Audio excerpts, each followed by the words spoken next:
थांबा, हा संदेश पूर्ण ऐका.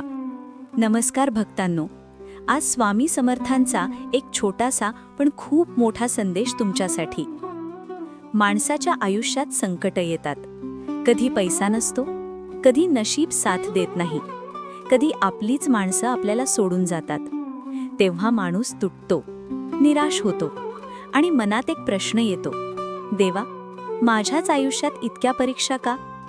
पण स्वामी समर्थ सांगतात, असं समज तू एक शस्त्र आहेस. तुला जेवढं घासला जाईल तेवढी तुला जास्त धार लागणार आहे. बाळा, संकट म्हणजे शेवट नाही. संकट म्हणजे स्वामींची परीक्षा असते. जसं सोनं आगीत तापवलं की अजून शुद्ध होतं, तसंच भक्ताचं आयुष्य संकटातूनच मजबूत होतं. म्हणून कधीही हार मानू नको.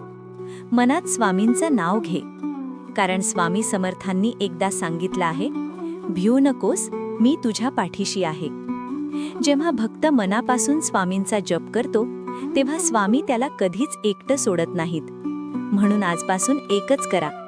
सकाळी उठल्यावर आणि रात्री झोपताना फक्त एकदा म्हणा, श्री स्वामी समर्थ. विश्वास ठेवा, तुमच्या आयुष्यात चमत्कार घडायला सुरुवात होईल. आणि कॉमेंटमध्ये श्री स्वामी समर्थ लिहायला विसरू नका. श्री स्वामी समर्थ. जय जय स्वामी समर्थ.